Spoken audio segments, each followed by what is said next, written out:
안녕하세요. 오늘 함께 살펴볼 자료는 C.S. 루이스의 스크루테이프의 편지인데요. 정말 탁월한 선택입니다. 그렇죠.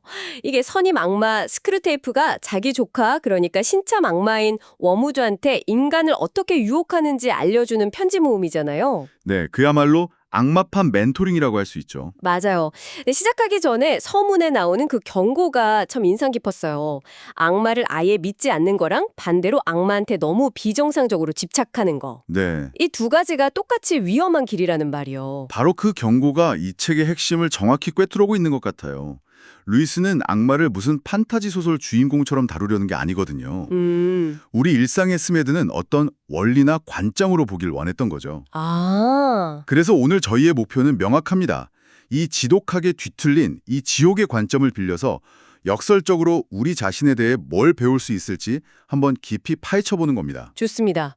그럼 그 악마의 전략 첫 번째부터 한번 들어가 볼까요?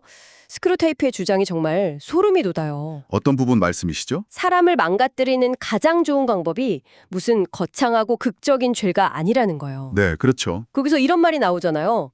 지옥으로 가는 가장 안전한 길은 경사가 완만하고 발바닥이 부드러우며 갑작스런 전환이나 이정표가 없는 길이다. 네, 맞아요. 일상에 스며드는 방식이라는 거죠. 엄청난 비극이나 범죄가 아니라 우리가 매일 내리는 아주 사소한 선택들, 네. 그 습관들이 모여서 결국 결정적인 방향을 만든다는 거고요. 그 대형박물관 무신론자 이야기가 딱 그거죠. 첫 번째 편지에 나오는 그 사례. 네. 책을 읽다가 난생 처음으로 혹시 신이 있는 거 아닐까 하는 의심이 딱 드는 순간이 오죠. 네, 바로 그 결정적인 순간이에요. 보통 악마라면 여기서 막 철학적인 논쟁을 걸어서 박살내려고 할 것 같잖아요. 그럴 것 같죠. 근데 스크루테이프의 조언은 정반대더라고요. 절대로 논쟁하지 말라고. 그게 핵심입니다. 논쟁으로 들어가면 인간이 이성적으로 생각하기 시작하니까 위험하다는 거예요. 대신 뭘 하라고 하죠? 슬슬 점심시간인데 하는 생각을 슬쩍 밀어넣으라고 해요. 맞아요. 그리고 창밖을 보게 만들죠. 지나가는 버스, 신문 파는 소년. 네, 그런 진짜 현실에 집중하게 만들라는 거예요. 그게 정말 교활한 지점인 것 같아요. 요즘 말로 하면 팩트로 싸우는 게 아니라 분위기나 느낌으로 이기는 거잖아요. 정확합니다. 요즘 세상에 누가 그런 걸 믿어? 하는 그 냉소적인 태도 하나면 어떤 진지한 고민도 그냥 바보처럼 만들어버릴 수 있으니까요. 바로 그겁니다. 그게 바로 스크루테이프가 말하는 현실감의 마법이죠. 유물론이 옳다고 증명할 필요도 없어요. 그냥 느낌만 주면 되는 거군요. 네, 그냥 버스나 점심 식사 같은 물질적인 게 더 강해 보이고 현실적이라는 느낌만 주면 되는 겁니다. 책상에 앉아서 하는 고뇌는 뭔가 희미하고 추상적인 거고 진짜 현실은 저 밖에 있다는 식으로요. 결국 그 남자는 어떻게 되죠? 방금 떠올랐던 그 중요한 질문을 그냥 놓치고 다시 편안한 일상으로 돌아가 버리죠. 그래서 스크루테이프가 악마의 가장 큰 업적은 인간의 머릿속에 뭘 집어넣는 게 아니라고 한 거군요. 네, 오히려 뭔가를 못하게 막는 것이라고. 맞아요. 환자가 아무것도 안 하고 그냥 시간을 죽이게 만들라는 조언도 하잖아요.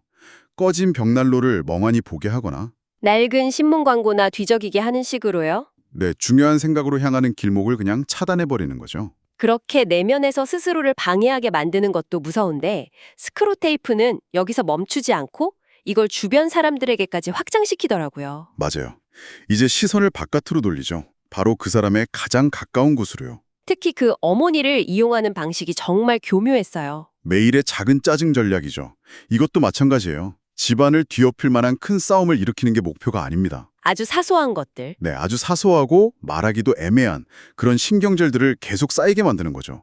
예를 들면 어머니가 눈썹을 살짝 치켜드는 습관 같은 거요. 아들이 어릴 때부터 거슬려 했던 그 미세한 표정이요. 그렇죠. 거기에 계속 신경 쓰게 만드는 거예요. 그러면서 어머니는 저게 날 얼마나 짜증나게 하는지 알면서도 일부러 저러는 거야. 이런 생각을 심어주고요. 완전한 피해망상이죠. 여기서 그 이중잣대를 적용하라는 부분도 기가 막혔어요. 그 부분 한번 설명해 주시죠. 어떻게 이해하셨어요? 그러니까 자기가 하는 말은 순수한 정보 전달이라고 생각하게 만드는 거예요. 저녁 언제 먹어요? 이 말은 그냥 시간을 묻는 질문일 뿐이라는 거죠. 네네. 하지만 어머니가 하는 모든 말은 그 말투, 뉘앙스, 숨겨진 의도까지 다 분석하고 판단하게 만들어요. 그렇죠. 어머니가 저녁 거의 다 됐어 라고 말하면 왜 저렇게 귀찮다는 듯이 말하지? 내가 방해된다는 뜻인가? 이렇게 비비꼬아서 듣게 만드는 거죠. 완벽하게 이해하셨네요. 정작 자기가 질문을 던진 타이밍이나 말투는 전혀 생각하지 않고요. 맞아요. 그렇게 되면 같은 공간에 있어도 서로 완전히 다른 현실을 살게 되는 겁니다. 아들은 계속 상처받고 어머니는 아들이 왜 저렇게 까칠한지 이해하지 못하는 상황이 반복되는 거죠. 심지어 이걸 기도의 영역까지 끌고 들어오잖아요. 네, 어머니를 위해 기도할 때 그녀의 류머티즘처럼 정말 아픈 곳을 위해 기도하지 못하게 막으라고 하죠. 대신 어머니의 영혼의 상태를 위해 기도하게 만들죠. 근데 그 영혼이라는 게 사실은 사실은 아들 입장에서 마음에 안 드는 어머니의 성격적 결함들이죠. 그렇죠. 결국 기도라는 거룩한 행위를 하면서도 실제로는 어머니의 단점을 하나하나 곱씹고 판단하게 만드는 셈이니 정말 지독한 함정이에요. 그리고 이 전략은 집을 넘어서 교회 공동체로까지 확장됩니다. 아, 맞아요. 처음 신앙을 갖게 된 환자는 마음속에 아주 이상적이고 낭만적인 교회 공동체의 모습을 그리고 있거든요. 거의 성인들의 모임 같은 거죠. 그렇죠. 다들 온화하고 지혜로울 것 같고 그런데 현실은 다르잖아요. 다르죠. 막상 교회에 가보면 옆자리에 앉은 사람은 삐걱거리는 구두를 신고 있고 찬송가는 음정도 박자도 다 틀리게 부르고 바로 그 실망의 순간을 놓치지 말라고 하죠. 네, 이게 고작 기독교인들의 수준이야? 하는 생각이 들게 만들라는 거요. 그들의 신앙이 뭔가 좀 우스꽝스럽고 세련되지 못하다는 느낌을 심어주는 게 목표입니다. 사실 그 음치로 노래하는 사람이 실제로는 엄청난 믿음의 소유자일 수도 있잖아요. 그럴 수 있죠. 근데 그 가능성 자체를 생각하지 못하게 만드는 거죠. 네, 눈에 보이는 사소한 결점들로 그 사람의 본질 전체를 판단하게 만드는 것. 집에서 어머니에게 썼던 전략과 똑같은 방식입니다. 이렇게 관계를 망가뜨리는 걸 보면 악마들이란 게 뭐랄까 새로운 악을 찬조하기보다는 기존에 있는 좋은 것들을 교묘하게 비트는 데 더 능숙한 것 같아요. 아주 중요한 포인트입니다. 세 번째 주제인 욕망을 왜곡하는 법도 비슷한 맥락이었어요. 네, 스크루테이프 스스로도 고백하죠. 쾌락은 그분, 즉 신이 만드셨다고요. 아, 지옥은 쾌락 자체를 만들어낼 능력이 없군요. 없다는 거예요. 우리가 할 수 있는 일은 그분이 금지한 시간이나 방식 또는 정도로 인간들이 쾌락을 취하도록 부추기는 것뿐이다. 즉, 창조가 아니라 왜곡과 변질이 그들의 주특기인 셈이죠. 여기서 그 파동의 법칙이라는 개념이 등장하죠. 인간의 영적인 상태가 파도처럼 최고점과 최저점을 오간다는 설명이었어요. 이 부분은 어떻게 보셨어요? 저는 이 부분이 인간 심리에 대한 루이스의 통찰이 정말 빛나는 대목이라고 생각해요. 보통 우리는 감정적으로 충만하고 행복할 때 유혹에 빠지기 쉽다고 생각하잖아요. 네, 그럴 것 같은데요. 그런데 스크루테이프는 정반대로 말합니다. 영적으로 가장 메마르고 무감각하고 공허한 최저점의 시기가 유혹하기에 최적의 타이밍이라고요. 아, 저항력이 약해져 있으니까요. 그렇죠. 특히 성적인 유혹에 대해 이야기하면서 즐거움이나 활력이 넘칠 때보다 오히려 텅 비고 지쳐있을 때 더 쉽게 무너진다고 분석하죠. 쾌락을 추구하기 위해서가 아니라 그 공허함을 채우기 위한 도피처로 욕망을 사용하게 만드는 거군요. 바로 그겁니다. 욕망의 본질을 완전히 뒤틀어버리는 거죠. 탐식에 대한 설명은 정말 압권이지 않나요? 아, 그거요. 우리가 생각하는 폭식이나 과식이 아니죠. 네, 섬세함의 탐식이라는 개념이요. 맞아요. 환자의 어머니가 그 완벽한 예시죠. 그녀는 절대 많이 먹지 않아요. 늘 이렇게 말하죠. 제가 원하는 건 그저 아주 약하게 우린 차 한 잔이랑 정말 바삭하게 구운 토스트, 아주 작은 조각 하나면 충분해요.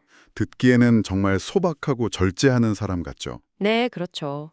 하지만 그 아주 약하게 우린 차와 정말 바삭한 토스트를 만들어내기 위해 주변 사람들이 얼마나 신경 쓰고 애써야 하는지는 전혀 고려하지 않죠. 아, 스스로는 절제하는 미식가라고 생각하지만 실상은 자기 혀끝의 쾌락을 위해 다른 사람들의 시간과 노력을 당연하게 빼앗고 있는 겁니다. 그게 바로 섬세함의 팜식의 본질이군요. 겉보기엔 죄가 아닌 것 같은데 그 중심에는 교묘한 이기심이 자리 잡고 있는 거네요. 네, 그리고 이 왜곡의 논리는 사랑과 결혼 문제로까지 이어집니다. 맞아요. 스크루테이프의 가장 큰 프로젝트 중 하나가 바로 이거더군요. 인간들이 사랑에 빠졌다는 그 짜릿하고 격렬한 감정. 네, 그 감정만이 결혼의 유일한 이유이자 근거라고 믿게 만드는 것. 이건 정말 현대사회에도 깊숙이 박혀있는 신화 같아요. 그런 것 같아요. 그 결과 사람들은 헌신, 신의, 책임감, 상호 존중 같은 관계를 오랫동안 지탱해주는 더 중요한 가치들은 다 잊어버리죠. 오직 그 덧없고 변하기 쉬운 감정 하나만 붙들고 있는 거예요. 그리고 그 감정이 식으면 관계가 끝날 이유가 되는 거고요. 그렇죠. 그래서 스크루테이프는 조카에게 그 감정에만 흠뻑 취해서 분별력을 잃게 만들라고 조언하죠. 이교도 가보 또는 난잡한 여자와 사랑에 빠지게 하라고요. 네, 사랑이라는 이름만 붙이면 모든 단점과 부적절함이 용서될 거라고 믿게 만드는 겁니다. 정말 인간 심리의 가장 약한 고리를 정확히 파고드는 것 같아요. 자, 그럼 이 모든 미시적인 전략들, 그러니까 개인의 생각을 방해하고 관계를 좀 먹고 욕망을 뒤트는 이 모든 것들이 모여서 궁극적으로 지향하는 목표는 무엇일까요? 그 거대한 그림이 스크루테이프의 건배 제안이라는 연설에서 드러나죠. 네, 그 후반부 연설에서요. 이 부분은 정말 좀 충격적이었어요. 연회장에서 젊은 악마들을 대상으로 연설을 하는데 스크루테이프가 대뜸 불평부터 하자요. 그렇죠. 요즘 지옥에 오는 영혼들의 퀄리티가 너무 떨어진다고요. 맞아요. 옛날처럼 카인이나 헨리 8세, 히틀러 같은 거물급 죄인들은 없고 그저 부패 속으로 어영부영 흘러들어온 지저분한 작은 무가치한 존재들 뿐이라고 한탄하죠. 처음 들으면 이상하죠. 지옥 입장에선 영혼이 많이 오면 좋은 거 아닌가 싶은데. 저도 그렇게 생각했어요. 하지만 스크루테이프는 바로 이 점이 지옥의 가장 위대한 승리라고 역설합니다. 왜냐하면 즉 신의 목표는 위대한 성인, 자신과 같은 존재를 만드는 것이었기 때문이라는 거죠. 아, 그러니까 지옥이 위대한 죄인을 만드는 데 실패한 게 중요한 게 아니군요. 네, 반대로 신이 위대한 성인을 만드는 데 실패하게 만들었기 때문에 승리했다는 거군요. 바로 그겁니다.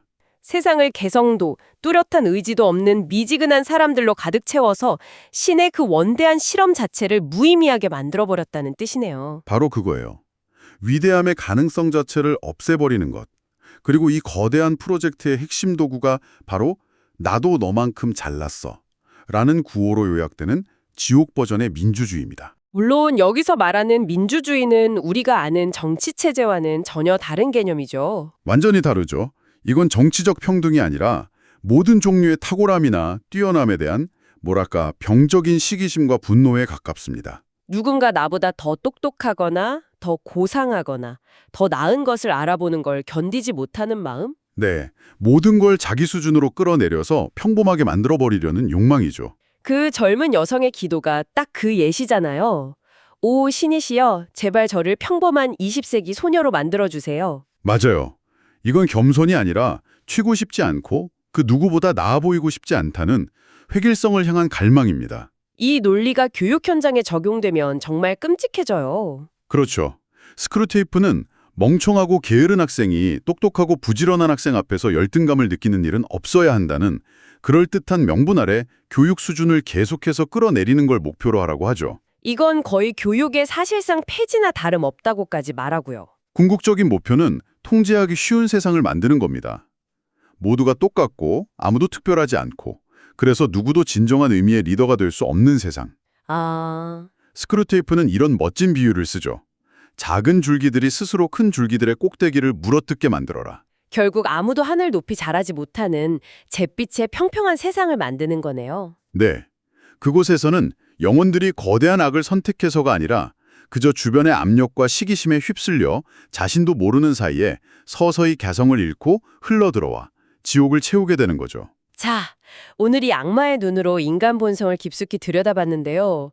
이 모든 걸 종합해보면 유혹이란 게 무슨 번개처럼 특별한 순간에 찾아오는 게 아니라는 걸 알 수 있네요. 그렇죠. 아주 미묘하고 점진적으로 우리의 가장 평범한 약점들을 파고들어요. 네, 집중력이 흐트러지는 순간, 사랑하는 사람과의 사소한 마찰, 일상적인 욕망, 그리고 남들보다 튀고 싶지 않다는 그 사회적 불안감 같은 것들이요. 맞습니다. 이 책은 렌즈를 뒤집어서 보여주는 것 같아요. 인생에서 가장 중요한 영적 전투는 무슨 위대한 순교의 현장이 아니라 바로 당신의 집, 당신의 일터, 당신의 마음속 같은 지극히 평범한 전쟁터에서 매일 벌어지고 있다는 사실을요. 결국 중요한 건 거창한 결단이 아니라 바로 지금 이 순간의 작은 선택들이라는 메시지를 아주 강렬하게 던져주고 있습니다. 네. 마지막으로 이 모든 논의를 바탕으로 한 번쯤 생각해 보실 만한 질문을 던지며 마무리하고 싶습니다.